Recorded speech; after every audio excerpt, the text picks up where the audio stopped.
Amici bellini, siamo in brodo di giuggiole oppure no? Perché potrebbe anche essere che la gente non se ne frega proprio. Ma guarda, ma andiamo fatti, può darsi. Però a me piace, dopo essermi un poco riposato, mi sono un poco cuzzulato, rianalizzare. Ci sono delle cose molto molto belle, un paio di cose non bellissime e una proprio brutta. Però le voglio analizzare con voi, video, screenshot. Cominciamo!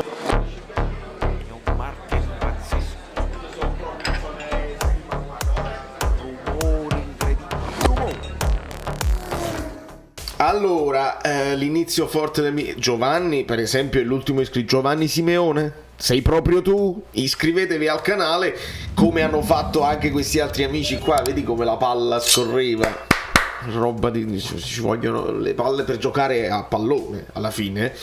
E lasciate parecchi like. Non lo so a quanto siamo arrivati sulla reaction. Ne avevo chiesti 1926 per cortesia, ma si potrebbe anche sfondare. La live molto breve, uno di questi giorni ragazzi recupereremo, insomma faremo un'altra live con Guido per toglierci delle soddisfazioni e per fare delle ulteriori analisi, perché è bello, perché il momento è interessante, perché la stagione è interessante e perché un po' di mazzo ci sta sorridendo. Sai quel mazzo che sorride?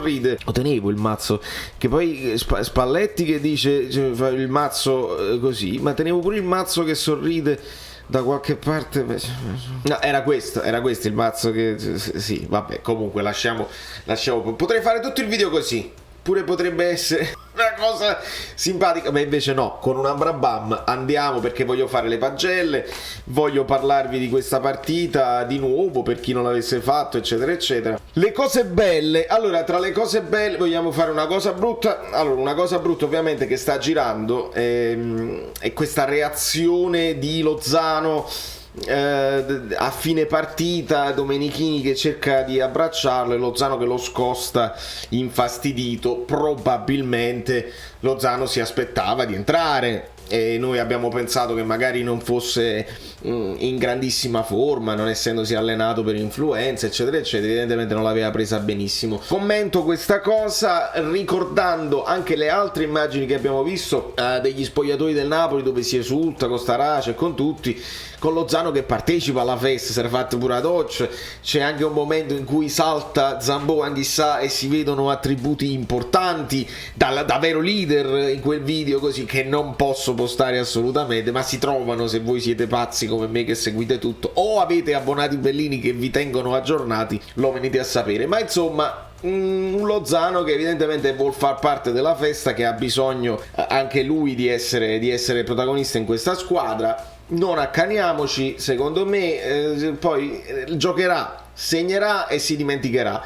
Ricordiamoci che sono comunque dei ragazzotti che si può dire che sono probabilmente viziati, che hanno delle aspettative personali. Lo sappiamo Lozano cosa disse all'epoca. Questo è il momento in cui Politano sta in formissima, adesso si è infortunato, ma adesso c'è la sosta, insomma non ne farei un drammone. E poi vediamo un po' di cose belle. Poi la cosa brutta è il solito razzismo, ma ci sono stati troppi episodi e li sfioriamo, ma lo dobbiamo sempre sottolineare, perché non sono 3 imbecilli, non sono 4, sono 4 milioni e si ripetono sempre.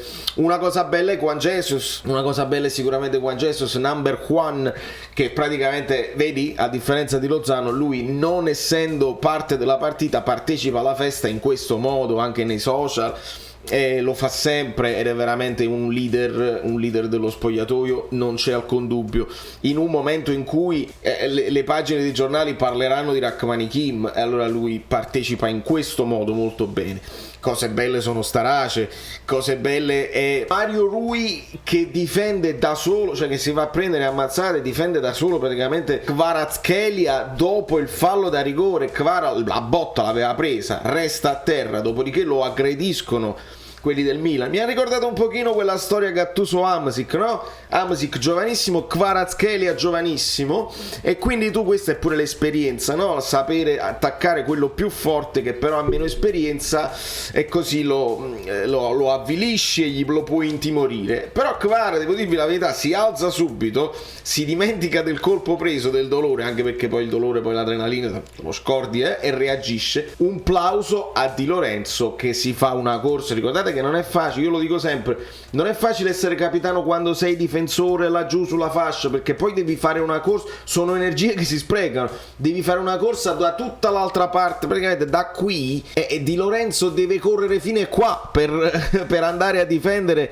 i propri compagni e farsi sentire come capitano. Devo dire la verità, Di Lorenzo sta avendo un po' di difficoltà in campo difensivamente, però come capitano sta facendo il capitano e bisogna fare un applauso a Di Lorenzo. Mario Rui straordinario, nella partita ci mettiamo anche questo, che lui il più piccolo della cucciolata, che si va a prendere, capito, i Tomori, i Caluco, chi ci stava là, se li prende a muso duro e difende Caparazzi. Bellissimo veramente. Quindi cosa bella questa, cosa bella anche Giuffrida, che finalmente ha parlato. Io ve l'avevo detto in 4 video fa, ma questo Napoli non gioca meglio senza Osimhen. Sentiamo, lo dirà. Io sto ancora aspettando le parole di Giuffrida. Le parole di Giuffrida arriveranno senza dubbio. Non mi ha fatto aspettare troppo, bravo Giuffrida, che ha parlato di Politano, o meglio, che non c'era dubbio. Cosa brutta è ovviamente il razzismo, che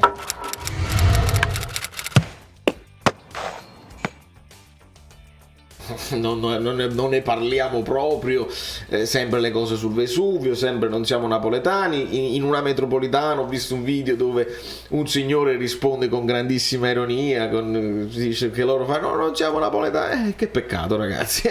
Ognuno ha i problemi suoi, ognuno nasce con una cosa. Potevate essere napoletani, sarebbe stato molto meglio. Questo poi è il modo in cui i napoletani reagiscono alla grande a questo continuo razzismo senza sosta, di moda, senza nemmeno essere un razzismo ragionato, ma è così ed è continuo e bisogna rispondere anche così. Bisogna rispondere perché, per esempio, nel caso del merda che gli dicono al giornalista Lombardo, mi pare si chiami, di Calcio Napoli 24, che stava cercando semplicemente di fare delle interviste fuori San Siro, c'è un personaggio molto aggressivo che non gli permette di fare il suo lavoro e monta la sua aggressività, il suo nervosismo fino ad arrivare all'insulto pesante, che deve essere poi punito in sedi legali, e credo che Calcio Napoli 24 se ne occuperà seriamente. Lì è stato proprio aggredito e non riusciva, si è trovato in difficoltà, il giornalista non riusciva a reagire, e ha fatto forse anche bene a non reagire, perché là devi essere superiore, non devi passare dalla parte del torto. Però mamma mia, se io nella stessa situazione non so quanto sangue freddo avrei avuto, si dice così, avrei avuto. Quindi queste sono le cose brutte. Un'altra cosa bella invece è Saltabea, che dopo, insomma, la cena, credo, con il Napoli il giorno prima della partita, è andato allo stadio, ha predetto, il Nostradamus anche lui, ha predetto il 2-1 per il Napoli, è venuto per divertirsi, non era tifoso del Napoli, ma alla fine ha simpatizzato per il Napoli seriamente, e ha pure indovinato il risultato. Pienz un po', la bellezza è Kim. La sua esultanza in quell'intervento importantissimo sullo scadere, un giocatore che ci sta dimostrando veramente grande concentrazione, un impatto importantissimo con il campionato italiano, se li mangia gli attaccanti e non perde mai un colpo. E poi la bellezza, lasciatemelo dire, è che due squadre storiche, perché sono due squadre storiche che all'epoca d'oro di Maradona si giocavano scudetti eccetera eccetera, c'erano quelle sfide meravigliose, hanno giocato a San Siro con le loro maglie originali, nel senso la prima maglia, il Napoli in azzurro, e io ieri nella reaction mi è venuto, ma com'è bello l'azzurro, com'è bello, proprio i miei colori, e quindi hanno giocato con le maglie loro. Anche questo è bello in un calcio che sta cambiando e che cambia continuamente e non sempre ci piace. Quindi queste sono un po' le cose belle. Adesso arriviamo alle pagelle, ma prima delle pagelle se ne può scendere, esatto, se ne scende questo, e vi faccio vedere un paio di screenshot. Prima di tutto il rigore di Politano, pensate un po', Politano poi ha detto nell'intervista che lui voleva tirarla centrale, il che, se mi permettete, non è una cattiva idea, perché il portiere bene o male si butterà.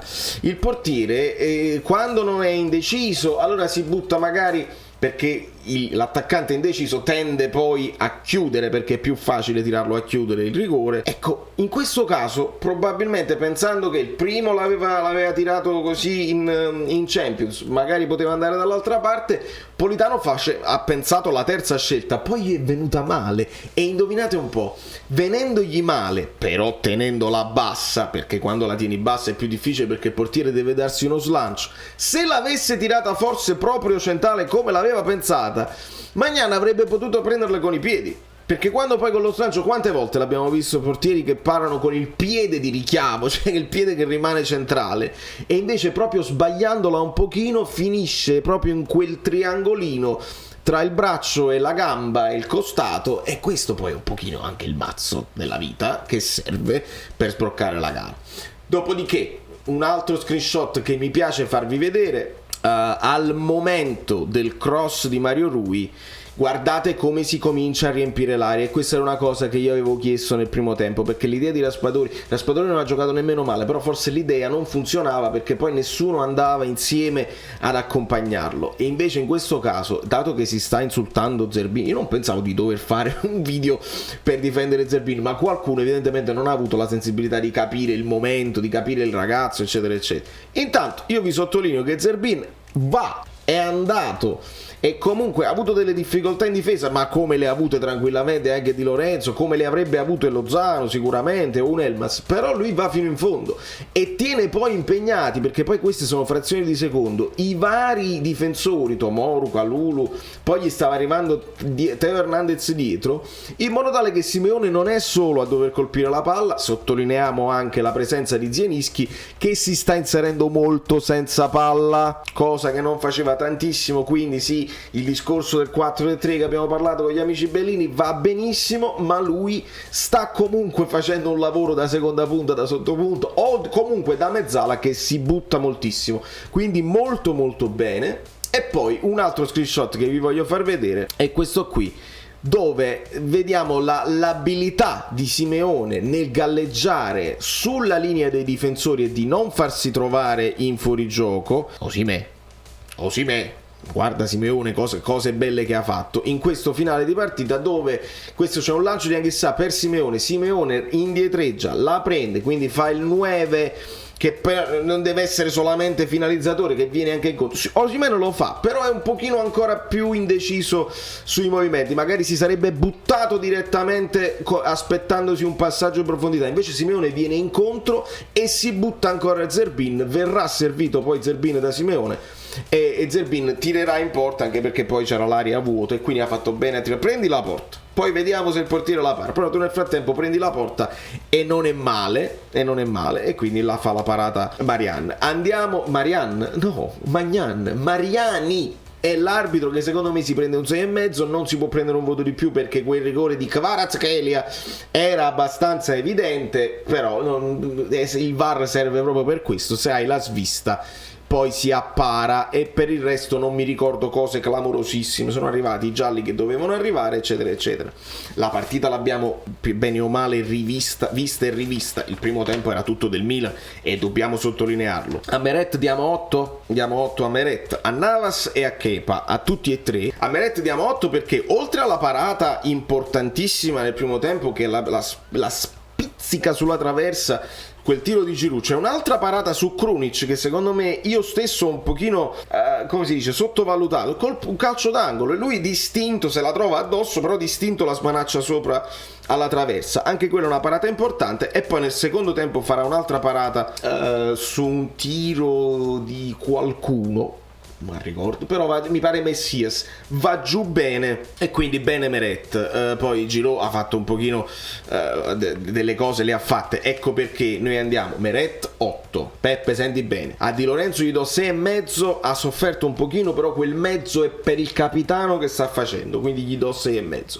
Ad Amir gli diamo 6,5 perché voglio dare un mezzo voto in più a Kim, meritano entrambi comunque un voto alto per aver tenuto botta. Certo, il Milan le sue occasioni le ha avute, il Milan crea, e lo possiamo rivedere, crea 2 gol e 25 di XG, quindi il Milan comunque qualche occasione l'ha avuta, quindi non è che possiamo dare 8 ai difensori, qualcosa gli è sfuggito, qualche sbavatura c'è stata, ammessa anche da Domenichini, però 6,5 ad Amir, 7 a Kim e a Mario Rui. Do 9, l'avevo deciso in reaction, lo confermo per tutta una serie di cose, per la partita che ha fatto, per l'assist, per essere il difensore dei suoi compagni, per capire il momento in cui devi uscire senza dire una parola. Bravissimo Mario Rui, e se ne dica quello che se ne dica, può non piacere ragazzo, ma la prestazione l'ha fatta, e quando la fa, come l'ha fatta Lobotka, al quale do 8,5, ma perché lo so, sono voti un po' gonfiati, però abbiamo vinto a San Siro ragazzi, non è poco in un momento in cui il Napoli doveva dare un segnale importante al campionato. Nel secondo tempo Lobotka ha cominciato a fare il magnete Marelli, prendeva tutti i palloni, li nascondeva, si girava su se stesso come al solito, non lo potevi prendere, si prendeva dei falli importantissimi. Un pochino meno Anghissà, gli do 7 meno, poi cresce, però l'abbiamo notato che va in crescendo, nel senso che all'inizio stava un pochino sottotono, poi va in crescendo. 6,5 a Zielinski, qualche bel filtrante, si sta inserendo senza palla bene. Politano gli darei 8, segna comunque il gol decisivo, fa un ottimo lavoro difensivo.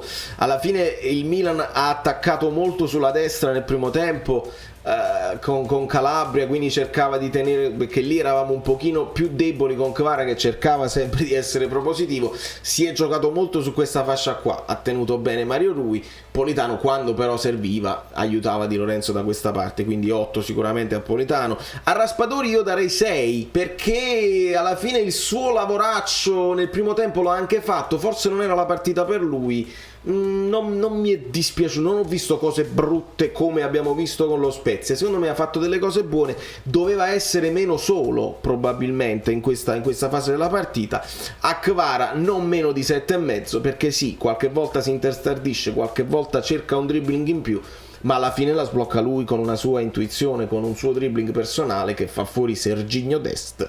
È lì è che siamo arrivati a 17 minuti, ma che me ne frega, io mi devo divertire, è una se voi siete ancora qui, commento sotto sono ancora qui, perché è bellissimo, ci si diverte, ve lo potete vedere anche in 2 giorni, non c'è problema. Quindi di quelli che entrano, Zerbin che scavalca in questo momento nelle varie gerarchie, anche Lozano, ma poi Spalletti lo chiarirà. Io il 6 glielo do per quello che vi ho fatto vedere. Sì, soffre Teo Hernandez, era anche normale.